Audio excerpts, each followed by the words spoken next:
forget about me and my couple $100,000 of investable money in dry powder. My concern is that the government and both parties, quite frankly, are on such a spending spree, such a taxation spree. They've kept rates artificially low for a decade. Like, what's the government's dry powder to get us out of another 2008? At least going into 2008, we weren't running the same deficit loads. The interest rates were a little bit higher, so they could kind of juice the goose by dropping interest rates and stuff like that. And if interest rates go up, the government can't afford their debt.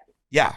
So you're asking so here's what, and again, I am a positive person. I love everybody, but I always look at, I might not agree with you, but I need to understand you. And I don't understand the cavalier spending by every government everywhere, more than anyone, even the most liberal, whether it's whatever the liberal is in the country, even the most open people are spending more than even they think they would ever get the ability to spend. So someone told me, and it was almost like again, looking at the X-Files, like, look at the debt jubilee, look that up. So the debt jubilee, and here's where it's a theory. I hope it's not true, and I hope it never comes true. But it does put some fabric of why around everything we're seeing. And that's the scary part, is if it's not a conspiracy when it looks like it's what makes sense. So here's the debt jubilee, and it started as a white paper, and I think it was kind of at the academia, made the academia swirls. So it's nothing that's on the Today Show, and I didn't see it on, I don't think Howard Stern's ever going to talk about it. So here's what it is. It's when the debt of the world becomes unsustainable. And to me and you, I think that's already happened, but unsustainable to the fact that no one can do business with each other because they don't believe you're going to pay if we're going to do business with each other. So we all at a country. So us, you and me, we're getting screwed 17 ways from sideways if this happens. But the countries go into a closed door. And I don't owe you, China, anything. You don't owe me, China, anything. We don't owe British America anything. We don't owe Germany. Like, we just, at a global level, reset the debt to zero at the country level. And what if that was always their last domino? Hey, let's fix everything. Let's spend everything. And let's make it so hard to sustain for everybody, not just like, if it was just us, no one would do it. It was just China, like, screw you, China. You had it coming. But when we're all doing it, that has a lot more common sense to it. If you think about it, is like, okay, I won't say anything if you don't say anything, but let's get everything we want. Let's get everything we want to buy. And then at the end of the day, let's just say none of us owe anybody anything. None of us have to default because we're all doing it. Right. So it's not going to be a corporate default. It's not going to be, now that won't change my mortgage. That won't change your mortgage. But interest rates will go crazy. And that scares me because of how much sense it makes. And if the Federal Reserves of the world, not just ours, but if that's like their magic bullet, that's never happened in the history of man. And I don't think the market's going to be like, oh, that's awesome. You guys get everything and we're held, because all those bonds are going to be, for everybody, are going to be probably repaid. They're not going to be zero.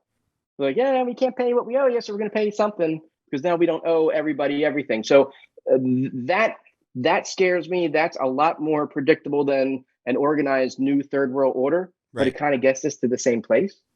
I'm a huge capitalist, but if none of us have a job and we have to have a stable income from the government because our jobs aren't here anymore, well, that's socialism. Last time I looked.